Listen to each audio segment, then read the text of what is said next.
ইমান ধুনীয়াছে কাটি দিছি না।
ৱাল পৰা যোনটো বাউণ্ডাৰী দিছে সেইটো আমাৰ ঘৰ হয়। এইটো ব্লু কালাৰৰ tin.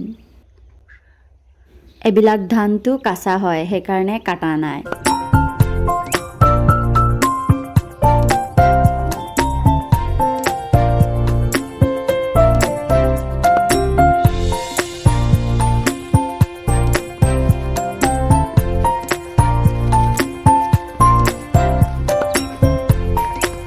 Assalamualaikum everyone, welcome to another vlog. তো এটা হাৰ্ভেষ্টিং টাইম চলি আছে আৰু মই ফাৰ্ষ্টত ভইচ অভাৰ দিয়া নাছিলোঁ। মই যেনেকুৱা মৰ্ণিং ভিউটো এনজয় কৰিছিলোঁ তেনেকুৱাই আপোনালোককো এনজয় কৰিবৰ কাৰণে ডিষ্টাৰ্ব কৰা নাই। আমাৰ ইয়াত কি হয়, এভৰি টাইম মানুহে ধানটো কাটি দিয়ে, বাট দিছ টাইম হাজবেণ্ডো আৰু বেলেগ মানুহবিলাকো মানে মেচিন দি কাটিছে। তো চাব মেচিন দি ইমান ধুনীয়াছে কাটি দিছে। দেখিছে কিমান ধুনীয়া লাগি আছে। মই আৰু কেতিয়াও এনেকুৱা মৰ্ণিং ভিউ দেখাই নাই। ৰাইচ কাল্টিভেশ্যনৰ কাৰণে পুৰা মানে কি ক'ম আৰু প্লাছ উইণ্টাৰ।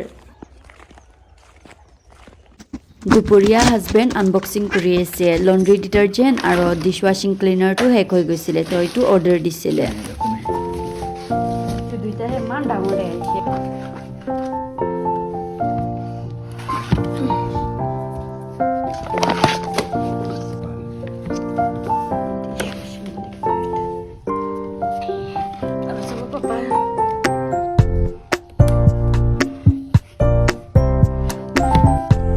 কিউট লাগি আছে না। আমাৰ ইয়াত কেনেকুৱা হয়, গাঁৱৰ মানুহ চব ফাৰ্ষ্টত মানে ধানটো বইল কৰি লয়, পিছত শুকাই মেলি পিছতহে ষ্ট'ৰ কৰে। তো আমাৰ এজন নাইবাৰ তাতে ধানটো বইল কৰি তাতে শুকাই আছে পেডি ফিল্ডতে, মানে ছানলাইটটো ডাইৰেক্ট পৰিব তো জল্দি শুকাই যাব ধানটো, সেইকাৰণে। আৰু এনেকুৱা ধুনীয়াছে বাহিৰত থৈ দিয়ে আৰু সেইটো টিকলা টেণ্টত, সৰু টেণ্টত ৰাতি তাতে থাকে, মানে ধানক ছিকিউৰিটি কৰে। কোনোবা যদি লৈ যায় তো তাতে ঘুমায়। এই 3 দিন 4 দিনমান লাগিব এইটো শুকাবলৈ। ধানটো শুকাৰ পিছতে ভালছে ষ্ট'ৰ কৰি ৰাখি দিব পাৰে, তেতিয়া গোটেই মানে ইয়েৰটো খাব পাৰি। চাব কিছুমান ধান এতিয়াও কাঁচা আছে, সেইকাৰণে কাটা নাই। তো যাৰ যাৰ হৈ গৈছে ধানবিলাক সেইবিলাকে কাটিছে। বাচ্চাবিলাক ইমান চিঞৰ বাখৰ কৰি আছে, এইটো কি কয় লুকা চুৰি, হাইড এণ্ড চিক, সেইটো খেলি আছে সেইকাৰণে। হাই কোৱা। হাই হাই হাই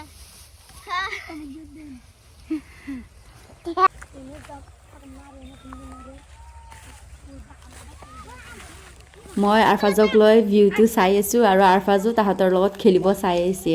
কিন্তু যদি এতিয়া নমাই দিওঁ তাক, তো সেইটো খেৰ আছে সেইটো দি পূৰা মানে গাত খুজাব, সেইকাৰণে নমা নাই।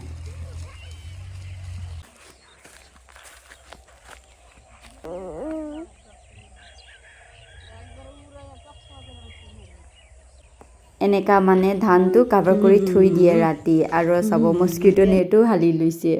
মানে এতিয়া কুকিং কৰিব যাব, সেইকাৰণে চব ৰেডি কৰি গৈ আছে।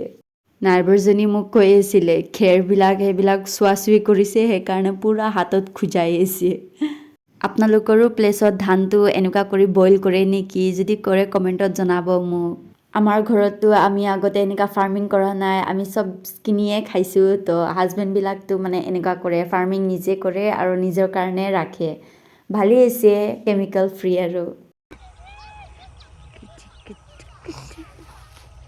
ধুনীয়া না আৰফাছ ফাৰ্ষ্টত দিছিলোঁ সেইটো মৰ্ণিং ভিউ আছিলে দুদিন আগত আৰু এতিয়া চাব চব ধানবিলাক এনেকুৱা বাণ্ডেল কৰি বান্ধি থৈ দিয়াৰ পিছত মেচিনত দিয়াৰ পিছত ধানটো ওলায় চলো চলো চলো চলো চলো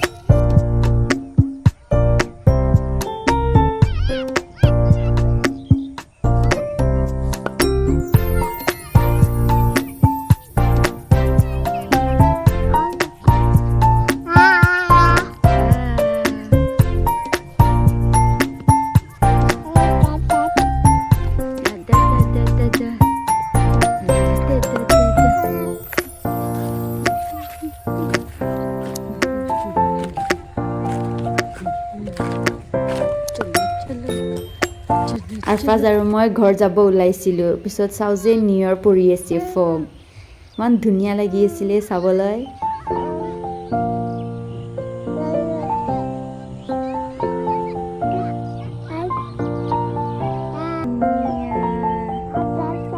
পেডি ফিল্ডটো চাই টি.এছ. ইলিয়টৰ কথা মনত পৰিছে দ্য ৱেষ্টলেণ্ড বেৰেন লেণ্ড কমেণ্টত জনাব মৰ্ণিং ভিউ আৰু ইভিনিং ভিউৰ মাজত কোনটো ভাল লাগিছে মৰ্ণিং ভিউ না ইভিনিং ভিউ একচুৱেলি দুটাও ভাল হয় ন ছানৰাইজ ছানছেট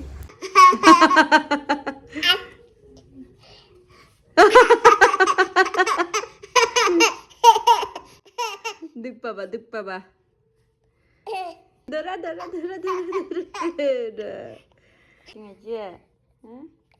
ব্লগটো চাই কেনেকুৱা লাগিছে কমেণ্টত জনাব আৰু নেক্সট ব্লগৰ কাৰণে চেনেলটো ছাবস্ক্ৰাইব কৰিব আৰু প্লিজ লাইক শ্বেয়াৰ কমেণ্ট কৰিব আজিলৈ ইমানেই till then bye bye take care